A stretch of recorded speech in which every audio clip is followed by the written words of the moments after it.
Dito sa Papa Dudut Stories, ikaw ay hindi nag-iisa.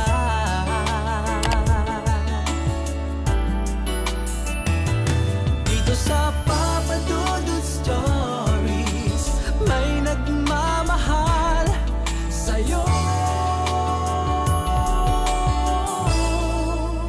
Papa Dudut Stories.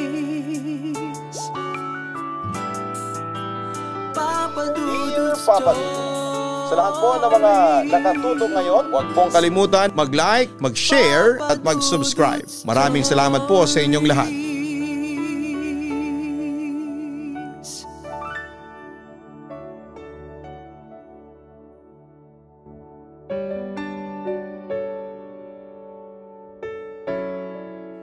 Magandang gabi po sa inyong lahat.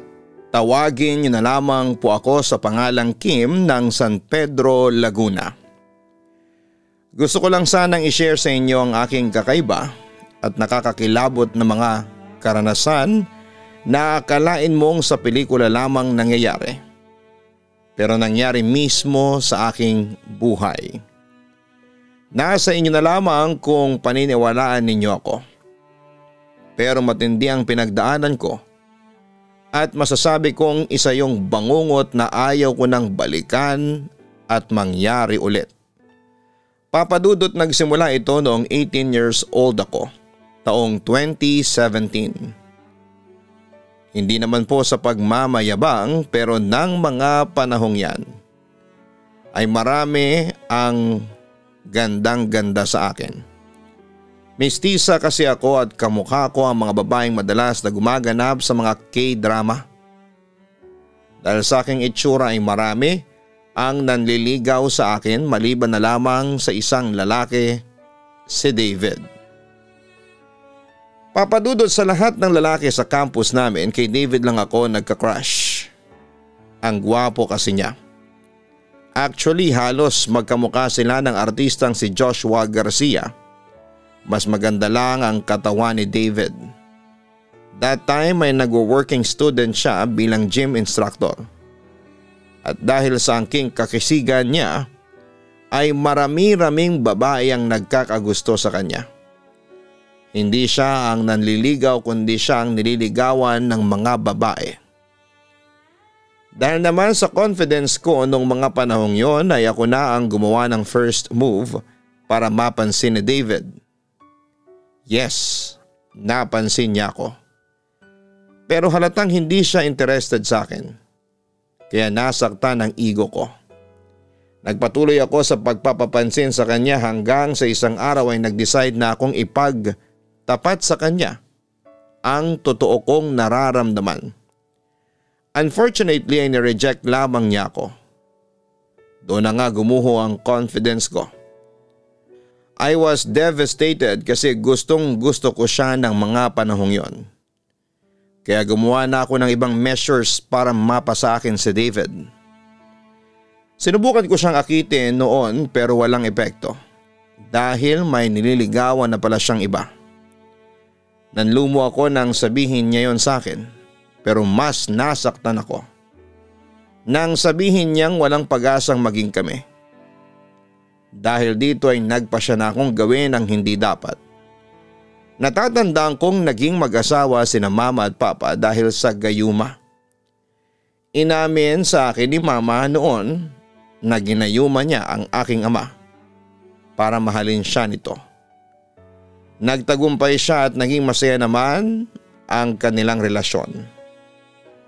Bago namatay si papa sa sakit na pancreatic cancer at age of 56. Walang pinagsisihan si mama dahil naging maganda ang buhay niya sa piling ni papa. Kumbaga'y naging maganda ang kinalabasan ng gayuma. Kaya nainganyo ako. Nagpaturo ako ng gayuma kay mama pero agad siyang tumanggi. Dahil alam niya agad ang dahilan. Unahin ko muna raw ang aking pag-aaral bago ang pag-ibig. Naiinis noon, pumunta na lamang ako noon sa lola ko. Kung saan ay natutunan ni mama ang gayumang ginamit niya kay papa. Pero hindi ako naturuan ni Lola dahil nang panahong yon ay bigla siyang nagkasakit at hindi makapagsalita. Pero binigay niya noon sa akin ang kanyang itim na libreto na naglalaman ng mga dasal at paraan sa pangungulam at paggawa ng gayuma. Natakot lang ako ng kaunti kasi pagbukas ko ay puro mga drawing ng demonyo at nakakatakot na imahe. Hindi ko naman naitanong kay Lola kung bakit may mga ganong guhit dahil na rin sa kalagayan niya. Kaya ayon, pinag-aralan ko na lamang ang lahat ng nilalaman ng libreto. And to make the story short ay natuto rin akong gumawa ng gayuma at ginawa ko yon kay David nang hindi niya alam. After a week, Papa Dudut ay bigla na lang niya akong niyayang magsama na kami dahil mahal niya ako. Maski ako ay nagulat noon pero dahil sa mahal ko si David ay pumayag na akong makipag-live-in sa kanya pagkalipas ng 1 buwang panliligaw niya sa akin. Noong nagsama na kami ni David ay syempre marami ang tumutuon lalo na si Mama. Ang mga kaklase at kaibigan namin ni David ay nagulat sa biglaang desisyon namin na mag-live-in. Hindi naman ako nagsisisi sa naging desisyon ko, Papa Dudut. Mabait naman si David at masikaso pero napakasiloso nito. Lahat ng lalaking lumalapit sa akin ay pinagseselosan niya. Kapag may kausap akong ibang lalaki, nagagalit siya sa akin. Hanggang sa nabuntis na ako kaya nag-decide na akong tumigil na lamang muna sa pag-aaral. Ganon din ang ginawa noon ni David at nag-work na lamang siya noon sa casino bilang dealer habang ako naman ay naging home-based. Lumipas sa mga taon, naging shaky ang relasyon namin ni David. Ramdam ko namang mahal na mahal niya ako pero aaminin kong nasasakal na ako noon sa pagiging obsessed niya at pagiging possessive niya sa akin. Isang beses ay sinundo ako ni David nang minsang dumalo ako sa isang party kasama ng aking mga kaibigan. Wala namang nagaganap na inuman at all girls ang nagse-celebrate noon pero itong si David pumunta sa party at pinilit akong umuwi. Nung unay ayoko pa kaya nagalit na siya sa akin. Nagtalo kami ni David noong araw na yon. At sa galit ng asawa ko ay nagbanta siya na kapag hindi pa ako umuwi ay manggugulo siya sa labas.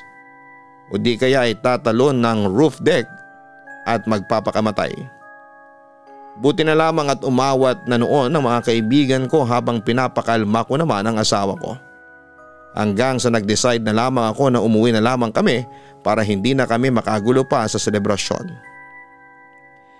Papadudot hiyang-hiya ako noon sa nangyari pero nag-decide na lamang ako na huwag nang kumprontahin pa si David dahil ayoko nang lumaki pa ang gulo. Pag-uwi namin sa bahay ay hindi na rin siya nagsalita tungkol sa nangyari kaya binaliwala ko na lamang ang lahat. Akala ko hindi na yon mauulit pero nagkamali ako. Dahil muli kaming nagtalo sa isang desisyon involving sa kabuhayan namin. Gusto ko sana magtrabaho noon sa opisina pero tumutol siya dahil wala daw mag-aalaga ng anak namin. Pero nang ikatwirang ko na handa namang alagaan ng mga magulang ko ang bata ay doon na naggalit si David. Ayaw niya akong pagtrabahuhin sa labas. Lalo na sa opisina dahil ayaw niyang may makakatrabaho akong lalaki. Siyempre pumalag na ako kaya nagtalo kami.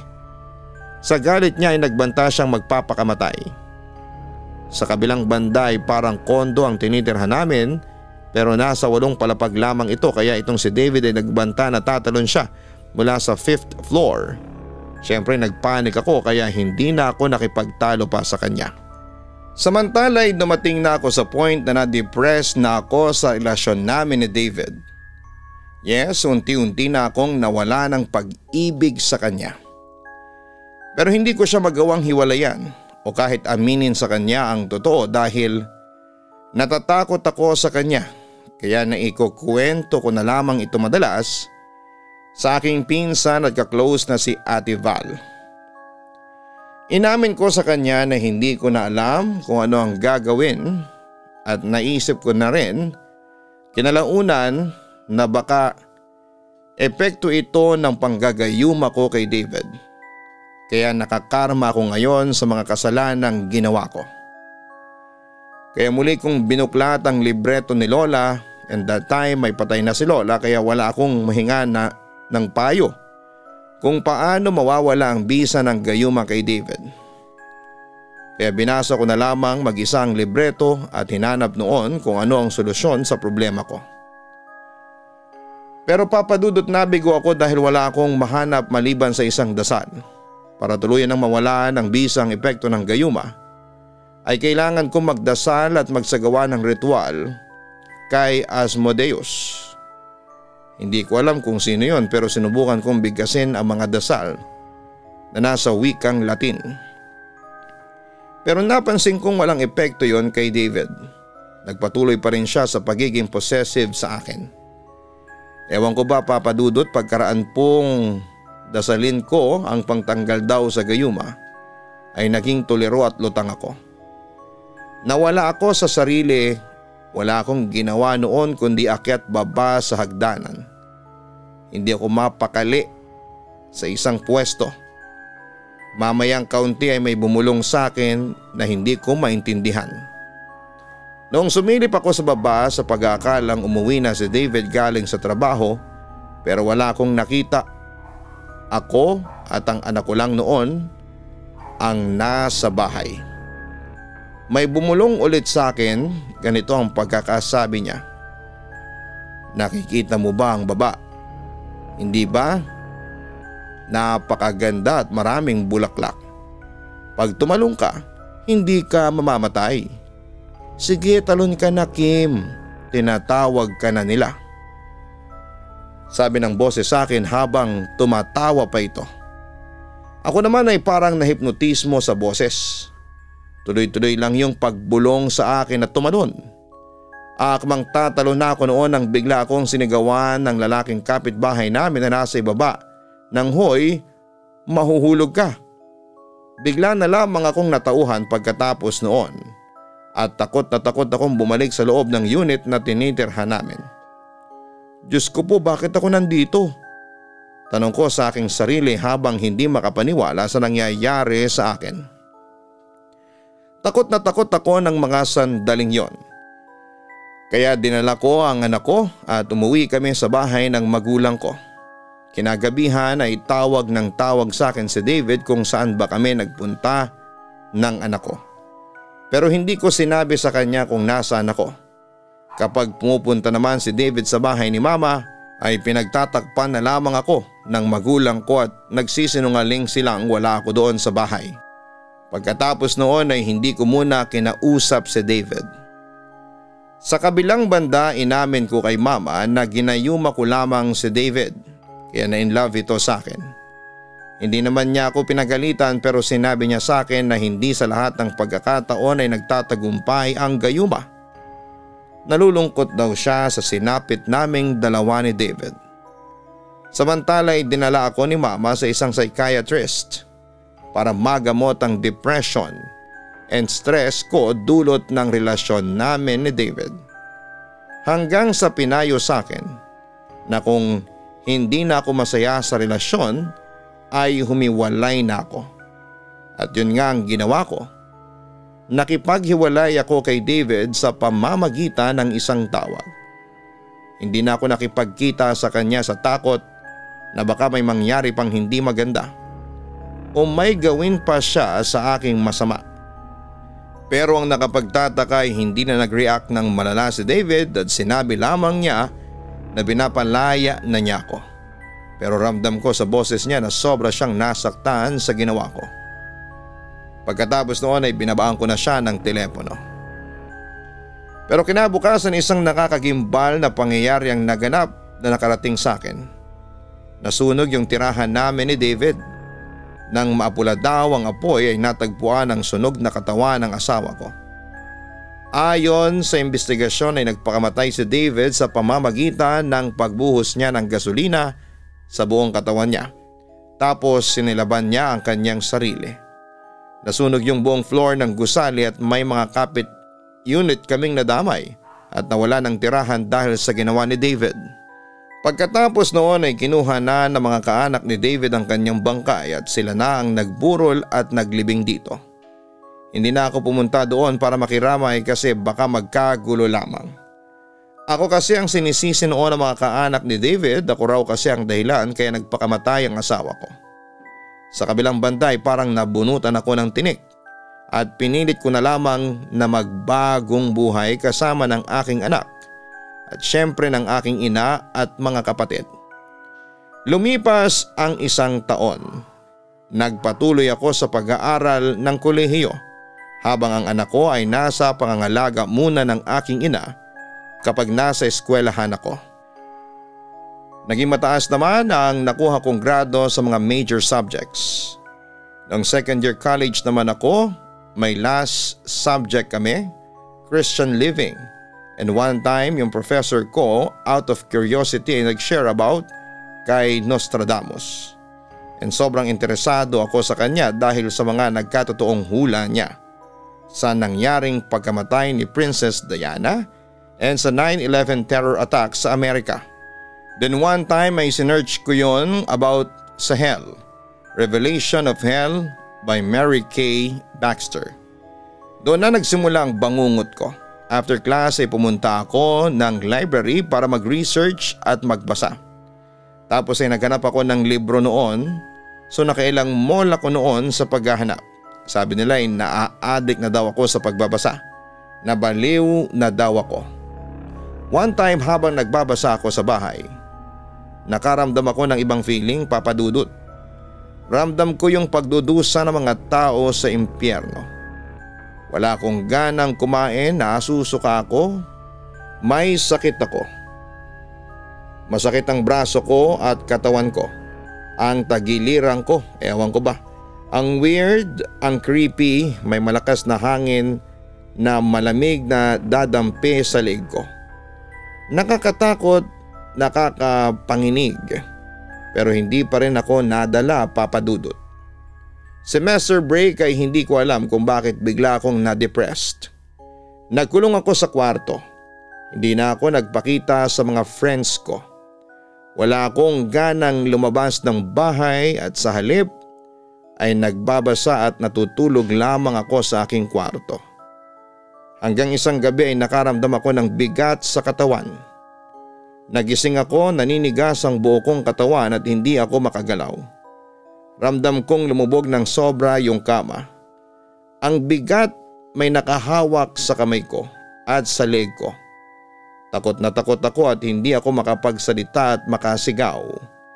Nagdasal ako sa isipan ko ng 3 ama namin kaya lang ay hindi ko matapos-tapos. Nakakalimutan ko sa sobrang taranta ko.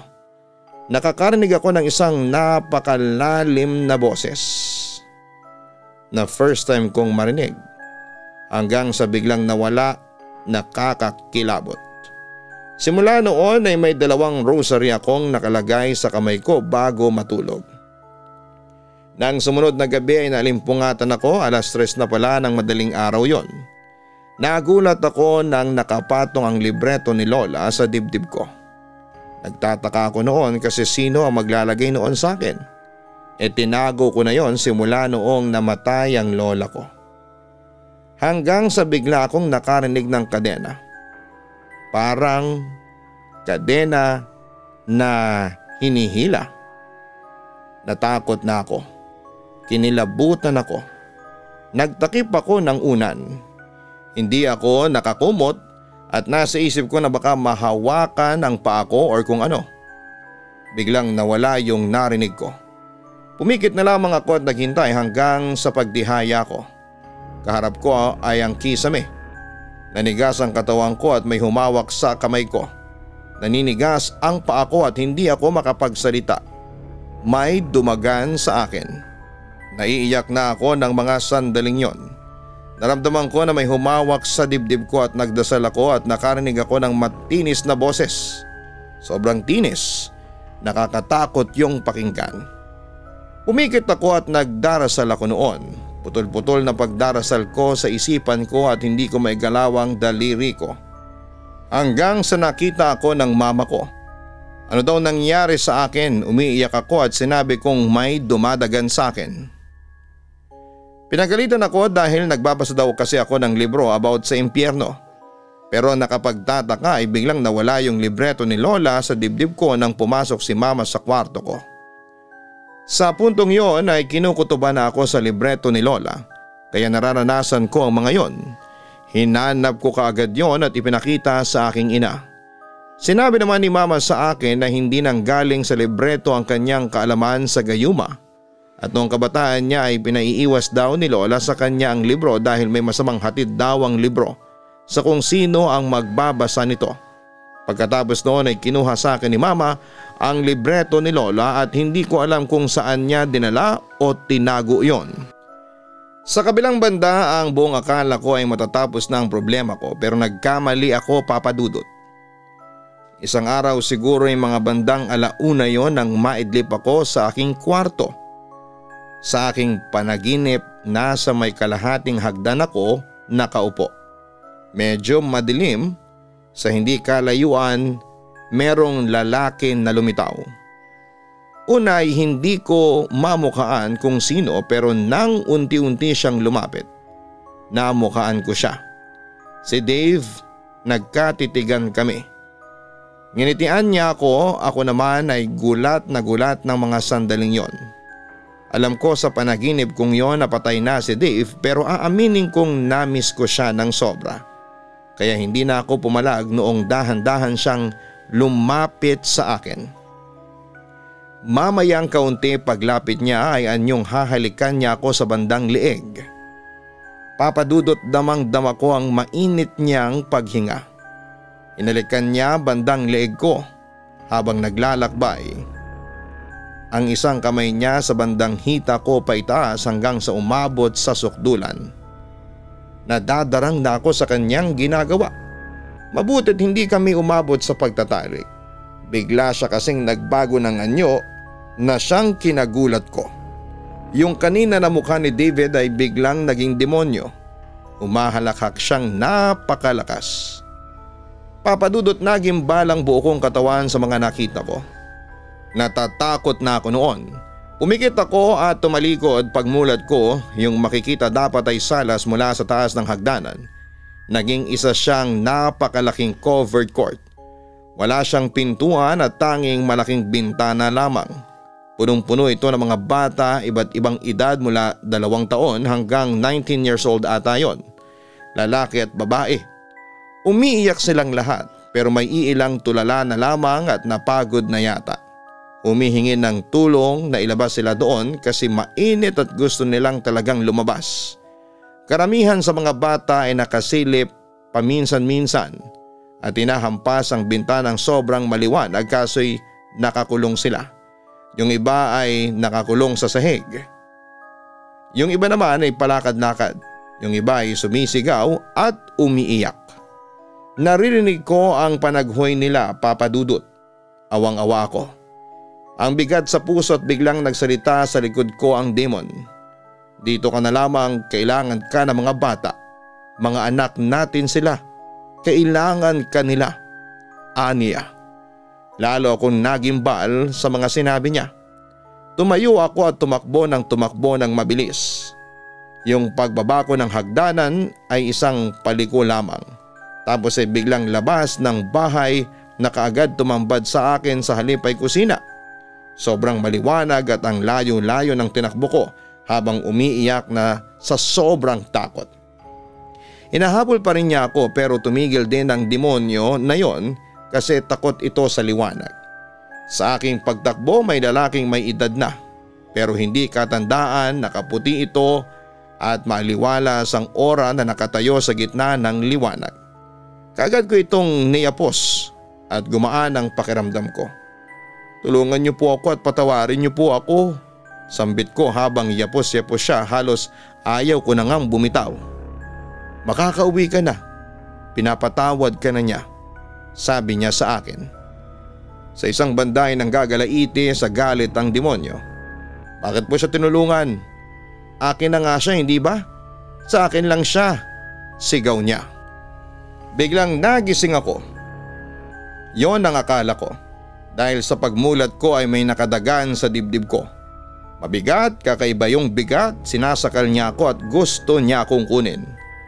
Humihingi ako ng tulong, sumisigaw ako pero walang nakakarinig. Wala akong boses. Sinikap kong sumigaw ulit sabay tayo. Nakatayo ako at nakatakbo. Pumunta ako sa kabilang kwarto at nakita ko ang aking ina at kapatid. Hindi rin nila ako nakikita at naririnig. Aktong bababa sana ako ng hagdanan para sa isa ko pa sanang kapatid at hihingi ako ng tulong. Kaso may pumigil sa akin na bumaba at pakiramdam ko ay mas delikadong lumayo ako. Pagbalik ko sa kwarto ay nakita ko ang sarili kong katawan na nakikipaglaban sa demonyo. Nanlaki ang mga mata ko sa gulat. Napaiyak na lamang ako at pumigit habang nakasalikop ang mga palad ko. Nagdasal ako ng taimtim. Pinagdasal ko ang sarili kong katawan at ang demonyo na sana'y lubayan na ako ng demonyo na sana'y makaligtas ang aking katawan at ako'y makabalik sa sarili kong katawan. Biglang nagising muli ako. Bangungot pala ang lahat. Ramdam na ramdam ko pa sa lig ko yung pagkakasakal niya. Naghahalo sa pakiramdam ko ang uhaw, gutom at pag-iyak. Nanginginig pa ako sa takot. Yapos-yapos ang sarili. 3 p.m. ako nagising, lumabas ako ng kwarto kung saan ko nakita ang aking ina at mga kapatid sa panaginip. Nandun pa din sila sa pwesto nila. Ibig sabihin nakita ko talaga sila sa panaginip kaso hindi ako naririnig. Kaya pagising nila ay ikinuwento ko sa kanila ang lahat ng nangyari sa akin. Wala namang pag-aalinlangan, dinala ako ni mama noon sa simbahan at doon dinala din niya ang libreto ni Lola na ayon kay mama ay libro pala ng Black Magic. Pagdating sa simbahan ay agad na kinuha ng pari ang libreto at sinunog niya yon sa isang malaking banga. Tapos ay may isinagawang ritual sa akin. Ang sabi exorcism daw yon. Hindi ko na matandaan ang iba pang ginawa sa akin basta naroroon si mama at ang isa ko pang kapatid na lalaki para bantayan ako. At yun nga papadudot sa awa naman ng Diyos ay natapos ang lahat. Pinagsisisihan ko ang lahat ng ginawa ko lalo na yung panggagayuma ko kay David. Dahil sa akin kaya nasira ang buhay niya. At kung hindi dahil sa ginawa kong gayuma hindi mangyayari sa akin na halos kunin na ako ng demonyo. Papadudot sana ay magsilbing aral ang kwento ko sa nakararami na hindi sagot ang gayuma para mahalin ka ng taong mahal mo. Kung talagang mahal ka niya at mahal mo siya, let him decide. Hayaan mong mahalin ka rin niya ng kusa dahil mas masarap pa rin maramdaman ang totoong pagmamahal. Hanggang dito na lamang po ang sulat ko at sana'y mabasa mo ito at mapiling itampok sa inyong programa. Lubos na gumagalang, Kim Vergara. Maraming salamat Kim sa pag-share mo ng iyong kwento sa aming programa. Ang kwento mo ay nagpapakita kung gaano kasama ang epekto ng gayuma hindi lamang sa taong ginagayuma kundi pati na rin sa taong nanggagayuma. Kung bigo ka sa pag-ibig at binabalak mong gumamit ng gayuma, teka muna ha, pag-isipan mong mabuti. Bagamat may posibilidad na maging epektibo ang gagamitin mong gayuma, kaakibat naman ito ay ang negatibong epekto. Kapag umepekto ang gayuma sa tao na ginagayuma mo, ang balik nito ay maaaring sa nagsagawa ng gayuma. Magkakasakit siya o mamalasin sa isang sitwasyon. Ang nagtuturo sa paraan ng pagsasagawa ng gayuma ay hindi ligtas sa masamang epekto nito sa kasalukuyan man o sa hinaharap. Kung ang nagturo ng panggagayuma ay hindi ligtas, mas lalo na ang tao na humihiling nito. Ang hindi magandang intensyon niya sa kapwa gamit ang kapangyarihang itim ay siguradong sisingilin siya sa paraan na hindi katanggap-tanggap para sa kanya. Ang kamalasan ay hindi siya lulubayan at unti-unti ang gagawin nitong pag-atake sa kanya. Sa umpisa ay hindi pa niya ito namamalayan hanggang sa magulat na lamang siya na nagaganap na pala ang kanyang kaparusahan. Hindi rin katanggap-tanggap ang kapalarang naghihintay sa taong nagayuma. Kapag matindi ang gayuma na kumapit sa kanya, may tendency na siya ay makapatay o magpakamatay dahil dito. Ang dahilan nito ay ang masidhin niyang pagkagusto sa taong nanggayuma sa kanya na handa siyang gawin ang lahat para dito. May tao na hindi tinatabla ng gayuma. Nangyayari ito kapag matibay ang pananalig ng taong yon sa Diyos. At maaari rin naman na ang taong ito ay meron ding alam na pangontra. Ang gayuma kasi ay para ring pagsanib dahil ito ay sinasagawa sa kapangyarihan ng aklat ng dilim. Ang mga kampon o nilalang ng dilim ay binibigyan dito ng pagkakataon para alipinin ang isang tao. Kapag hindi ito nagtagumpay, ang balik nito ay sa nagpagawa ng gayuma. Siya ay maaaring maparalisa o hindi na makapagsalita at posible rin na sa kanya mapunta ang epekto ng gayuma na maaaring magresulta ng pagkabaliw.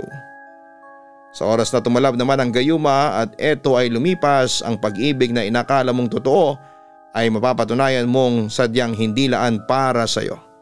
Labis ka ring masasaktan sa huli dahil sa katotohanan ng buhay ay hindi kanya magagawang mahalin. Ang tsansa na mapaibig mo siya ay inalis na ng gayuma at kasamang naglaho sa paglalaho ng bisa nito. Walang forever po sa gayuma. Hindi ito panghabang buhay at puro kamalasan lang ang ihahatid dito sa iyong pagsasama. Mga kakaibang kamalasan hanggang sa maisip mo na sana ay hindi mo na lamang siya ginayuma. Mas masarap pa rin pong magmahal sa natural na paraan at sa natural na pagtibok ng iyong puso. Huwag kalimutan na mag-like, mag-share at mag-subscribe. Hanapin po ang Kaistorya YouTube channel at ang Gianna Vlogs. Ito po yung aming family vlog. Sana po ay makapanood po kayo ng aming mga ina-upload dito sa Gianna Vlogs.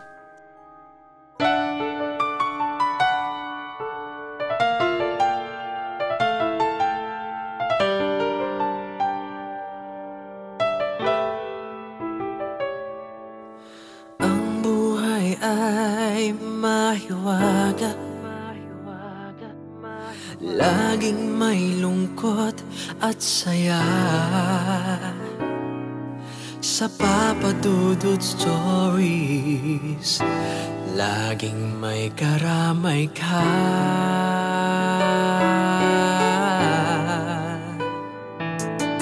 Mga problemang kay bigat, dito ay pakikinggan ka. Sa Papa Dudut Stories, kami ay iyong kasama. Dito sa Papa Dudut Stories, ikaw ay hindi nag-iisa.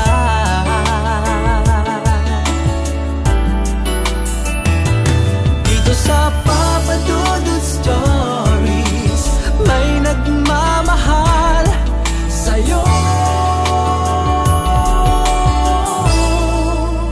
Papa Dudut Stories, Papa Dudut Stories,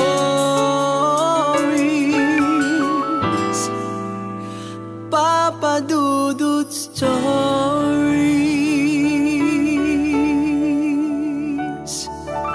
Hello mga ka-online, ako po ang inyong si Papa Dudut. Huwag kalimutan na mag-like, mag-share at mag-subscribe. Pindutin ang notification bell para mas maraming video ang mapanood ninyo. Maraming salamat po sa inyong walang sawang pagtitiwala.